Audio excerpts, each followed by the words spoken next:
It's Sunday, and today I will be looking at some of the research and honestly just some aspects of the abortion discussion that I've wanted to talk about.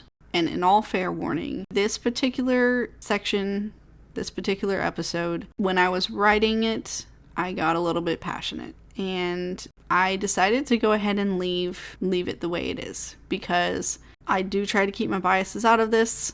Obviously, sometimes I fail in that, and sometimes I succeed in that.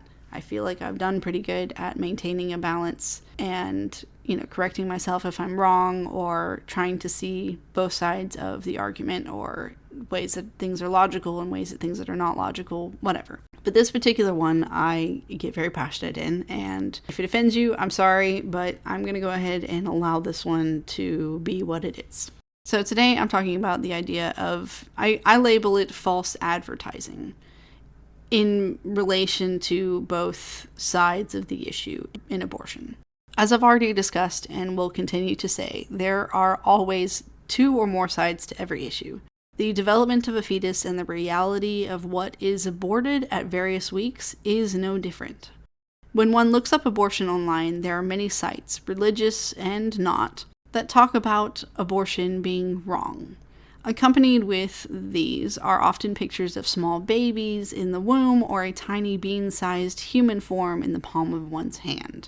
These images stir the emotions as one reads the facts about abortion or the rationalization of why abortion should not be allowed. In some aspects, these pictures are true to reality and express a very awful and real part of abortion that many do not want to face, which would be the death of a living thing or human being. There is also an element of false advertising, for lack of a better phrase.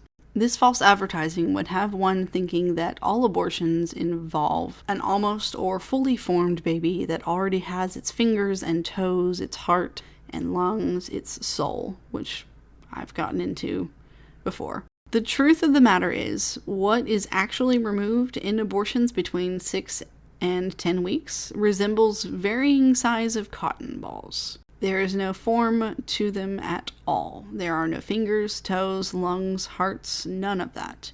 Even up to 13 weeks, there is very little by way of recognizable human form. And around 92% of all abortion happens at or before 13 weeks. Cotton balls are the reality, not bean-sized, fully grown babies. Thus, the emotions created at abortion is false and seeks to tell a lie. The metaphorically funny thing is there's absolutely no reason to lie about this. Later-term abortions are truly awful and traumatizing when one realizes what exactly happens. This side of the coin, the pro-choice people choose to glance over or ignore altogether, which is just as bad as trying to lie about the reality of fetal growth. After 20 weeks, the process for abortion involves taking a claw-like device and crushing the baby's head before removing it in various pieces. The pictures of this are truly horrifying. Emphasis on truly. One does not have to lie to make these abortions gut-wrenching. This is why pro-choice individuals are unlikely to talk about this reality of abortion. On that note, though, it is very important that we all start to understand something about the timing of abortions. I've said it before, but it warrants being said again and again and again. No woman wants to wait that long to have an abortion. I will break my normal non-opinionated existence in this podcast because I feel so strongly about this I cannot possibly let it go without saying it. If you are one to say some phrase involving the fact that women can kill their almost 8-month-old baby in some other state but not yours, you are very uninformed or willfully choosing to ignore the truth. No one who gets an abortion in a later term is doing so because they just couldn't make up their mind. They're doing so because something went wrong, or they did not know they were pregnant, or were afraid of the repercussions of telling someone they were pregnant and waited too long to do something about it. There are various reasons why women get abortions that late, but none of them involve fickleness or the inability to make a choice. The callousness with which people say this honestly disgusts me. If a woman is having an abortion at 8 or 9 months, they likely planned to have that baby and now are faced with some impossible situation that requires them to not only lose their child, who, mind you, they likely already named, bought clothes for, or set up a room for, but have to lose their baby in the most horrific way possible by having its head crushed and removed piece by piece. So be informed or shut the fuck up. I digress.